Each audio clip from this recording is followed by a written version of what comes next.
Keçiranlar vatandaşlar kameranın konopkisi basmayı kilip sözleptim önümüz mü? Hadi başlayalım. Bugün leksiyalarımızı başlayımız vatandaşların leksiyada. Size radyouz bugün İslam 2023 yıl 5. ayının 19. günü heptiga cüme vatandaş. Sizlerge eğitidiğen birinci vaziyetimiz tünügün 18. günü Ukrayna harbiy tarafının ma'lumotga qaraganda Rossiya Kiyev shahri atrofiga urush boshlangandan beri 9 qatam hujum qilibdi. Buning 9-si 18-sida kechida qilingan hujum 30 dona raketa biroqli etilgan gap bor. 30 dona raketadan 29'uni Ukrayna armiyasi vatanparvar belgilik raketa bilan urib tushiribdi. Bir dona raketa aholilar o'ltiraqlashgan rayonga tushib, bir odammi, ikki odammi yordar bo'libdi. Shuni ko'rib olinki, vatandosh Rossiya armiyasi mag'lubiyatga yuzlanganda 30 dona raketa ası onundan 29'u urib tushirilsa, bu demek Rossiya Federatsiyasi armiyasining mag'lub bo'lishidan darak beradi vatandoshim. Bu shu ishga kun ishida o'zinglar bilib turibsizlar hozir. Tokio, ya'ni Yaponiya Guangdao orolida o'tkazilayotgan 7 davlat guruhining yig'ini maxsus Jungoga qaratilgan.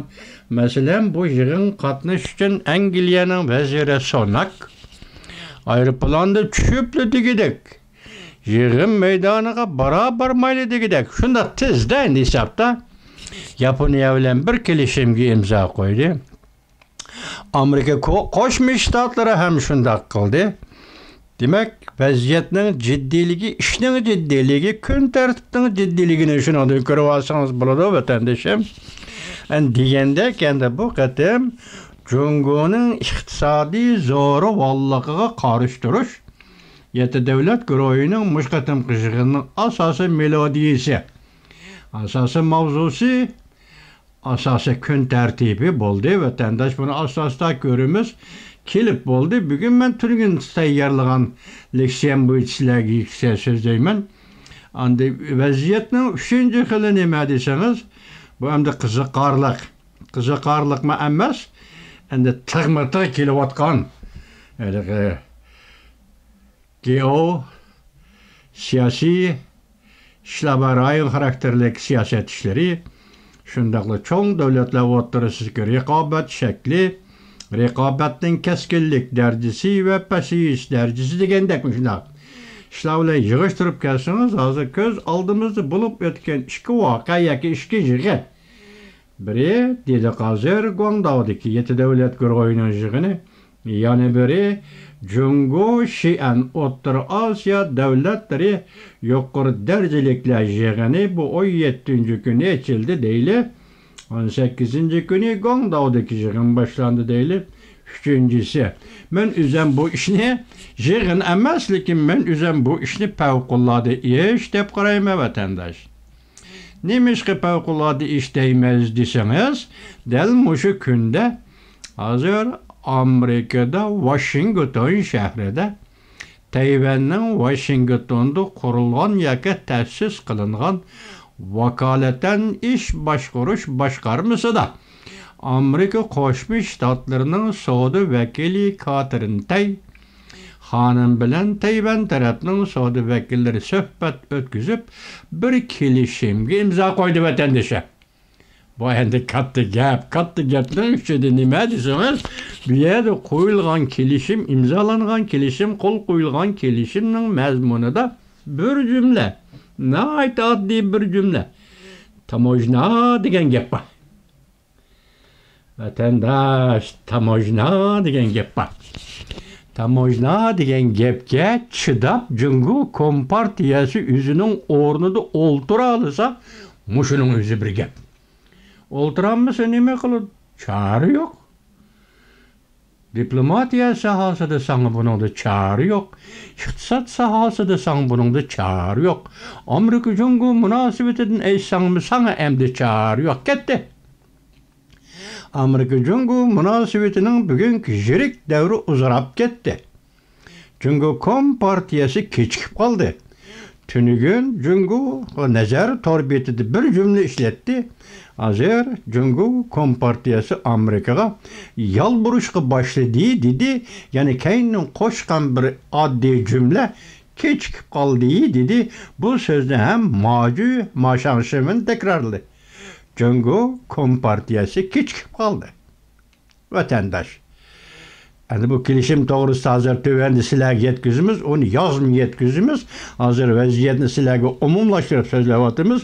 Yana bir qiziq bir hol shu bo'ldiki, Amerika Qo'shma Shtatlari Washington shahrida Tayvan vakolatan ish boshqarish o'rnida, balki shu o'rinning riyosatchiligida Amerika Tayvan o'rtasida savdo kelishimining imzolanishi, men hozir shunday dedimmi, savdo kelishimining imzolanishi vatandoshim, bu ajoyib voqea dedim-ku boshda, ajoyib voqea. Endi bu ajoyib voqeaning ustiga qo'shilgan yana bir voqea nima demamsiz endi vatandosh? Sobiq prezident Trump davridagi savdo vakili Lighthizer, Robert Lighthizer tuyuqsiz mushu kunlarda bir murojaat e'lon qildi. Qarang, bu murojaatning ma'nosi nimadan? Jungodan ayrilib ketish. Robert Lightshierning gapida Jungodan iqtisodiyat ayrilib ketish. Xitoy tilida Togo deyil. Buning ustiga yana kelayotgan qiziq bir hol yoki bir qiziq voqea nima demamsiz vatandosh? Ati o'gun Jungoning savdo ministerligining ministeri Wang Jintao Amerikani ziyorat qildi. Hozir ya kechikdi ya qoldirdi degan gap yo'q. Amerikani ziyorat qildi. Tunigun 18-kunida Amerikada Tayvan bilan Amerika o'rtasida savdo kelishimi imzolandi. Wang Jintao efendi, acaba bu qatim Changli, Kangyi Amerika jahongirligi biz sana qarshi turamiz degan gapni ishlatmay yoki tashqi ishlar ministerligi noroziligini bildirmay tuyuqsizlar Junxo Xalq Jamhuriyatining savdo ministri Wang Jintaoning Amerikani ziyorat qilishi, ziyoratga kelmoqchi bo'lganligi yoki Amerika Tayvan savdo kelishimi imzolangan, qo'l qo'yib bo'lgan mushundaq sharoitda Wang Jintao savdo ministri Jungoning Washington ziyorat kelishini qanday tushundirasiz vatandoshim? İşte mushundaq bo'ladi deyman. İşte esa mushundaq ish bu. Mushundaq ish bu. Bu yerda siz Amerikaning qudratini yoki diplomatiya sohasidagi qudratini, lekin diplomatiyada qudrat tepish, diplomatiyada davomli g'alaba qilishdan o'zi nima desangiz, diplomatiyaning keyinda qudratli davlat kuchi bor vatandosh. Bu davlat kuchi bo'lmasa, davlatning diplomatiyasi bo'lmaydi. Davlat kuchi bo'lgandalar davlatning diplomatiyasi bo'ladi vatandosh. Mesela shunday mana kelam Tayvan Amerika savdo kelishimi imzolandi. Bu yerga gupildab ziyoratga Junxo Xalq Jamhuriyatining savdo ministri Wang Jintao Washingtonga ziyorat keldigan bu. Dal shu vaqtda sobiq savdo vakili Amerika Qo'shma Shtatlarining Robert Lighthizer Jungo bilan Togo ayrilib ketishni murojaat qildi. Buni Alloh xolisa sizlarga yetkazamiz vatandoshlar. Vaziyat mana shu. Endi buning ustida tahlil yurgizgan vaziyatingiz nimada? Sen O'rta Osiyoda 5 davlatni Shianga chaqirib kelding. Sening simvollik ko'rsatmoqchi bo'lganing ehtimol Shian Ipak yo'li boshlangan tugun. Shundaqli G'arbning savdosi, Ipak savdosi, Ipak mallar savdosi Shianga kelgan. G'arbga boradigan Ipak yo'llar savdosi Shiandan boshlangan. Jungolik efendi, men tarixchi emas. Yoki men Ipak yo'l savdosini tadqiq qiladigan odam emas. bu gapning o'zi, bu o'yinning hammasi Yaponiya tarixchilaridan chiqqan gap. Dunyoda faqat boshqa yerda yo'q. Faqat Yaponiya tarixchilari. Yaponiya tarixchilarining qalamidan chiqqan gap desangiz bo'ladi buni. Lekin men so'zning uzoyi nima, uning mantiqiy qurilmasi nima?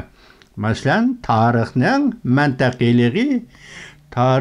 mantiqiyligidan keyin ondan nima? Onun obyektivligi. Bu narsa hozir bo'lish kerak. Buni kishilarning qanday hal qildiganligini, qanday egallaydiganligini bilmayman. Aqlga sig'ish kerak. Şuna aqlga sig'maganda buning savol tug'iladi.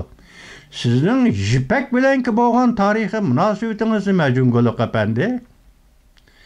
Bir vaqtda Chang'andan bir tatay Xotanga kelib ekan. Yani Şinjanning Xotan o'lkasiga kelgan ekan. O tatay Jipakning nemisini Chechiga yo'shirib Xotanga elib kelib ekan. Şunuzu Xotanda jipakchilik boshlangan ekan. Pela xozisini Xotanga elib kelib ekan. Shuning bilan jipakchilik Xotanda boshlangan, jipakni taraqqiy qildirish Xotanda boshlangan ekan. Bu Chang'andan kelgan. Bir rivoyatlaringizni ko'taring. Ammo maylaringizga qasqanqa dumlab qo'yib, mo'mi deganda, ammo maylaringizga so'zlab berang, bunday hikoyalarni hech kim qabul qilmaydi. Junguluq apandilar, qo'yayli.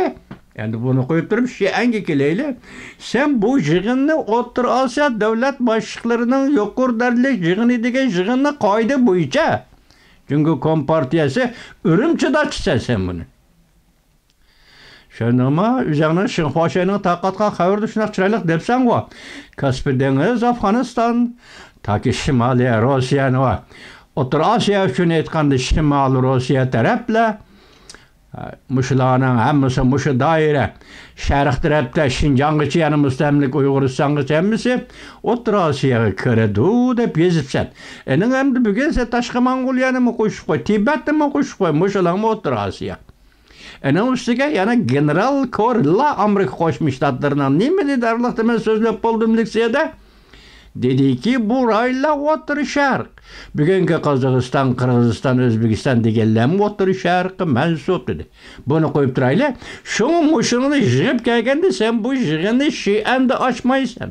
Elik jipek yolu simogul kılmaysan. Bu jigini sen Ürümçi'de çişin gerek. Uyg'uristonning poytaxti mustamlik Uyg'uristonning poytaxti Urumchida yetishing kerak. Qanday qilishingda qat'iy nazar, qanday bo'lishidan qat'iy nazar, bu 5 davlat O'rta Osiyodagi 5 davlatning iqtisodiy taraqqiy qila olmadi. Biz dedik, iqtisodiy taraqqiy qilishning yo'shirin kuchi bor edi. Balki yo'shirin kuchi bor. Chunki Rossiyaga mustamlika bo'lgan 170 yilga yaqin vaqt ichida Çar Rossiya va Nikolaygacha, ya'ni Nikolaydan boshlab Ahırkı Nikolay'dan başlap, müstemlike bolgan günden başlap bu rayonga Çar Rusya yoki Rusya sanoat asosini tiklab bergan emas. Eğer sanoatning asosini qurib bergan emas. Chunki mustamlikaga har qanday mustamlikchi eğer sanoatning asosini tiklab bermaydi vatandaş.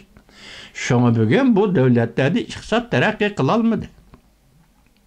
Fakat Kazakıstan'da nefet ve tabii gazga münasebetli kaldılar. İşçiler qo'shini yetilib yaqindan beri o'tgan yili 1-ayning 5-kunidagi namoyishdan boshlab Qozog'istonda Jungoni tunish, Jungoning kim ekanligini bilish, Xitoyni tunish, Xitoyning kim ekanligini bilish hozir Qozog'istonda ta'siri intayin zo'r voqeaga aylandi. Mesela Xitoyning jazo lageri Uyg'uristonda qurilgan va boshqa ishlarning hammasi Qozog'istonda bilinib bo'ldi. Qirg'izlarda bunda ish yo'q, o'zbeklarda bunda ish yo'q. Hozir O'rta Osiyoda o'ygangan davlat birdan bir davlat Qozog'iston. Bugun lekin Qozog'iston cho'nda hozir 7 davlat guruhining yig'ini nima gap asosida yana bir yo'l bir bilbog' siyosiy qarashtirish. Chunki zo'ravonlik, iqtisodiy zo'ravonlikqa qarashtirish, iqtisodiy beshamlikka qarashtirishning manbai bir yo'l bir bilbog'. Onun oldingi shaklimi shu, maqsadning asosimi shu.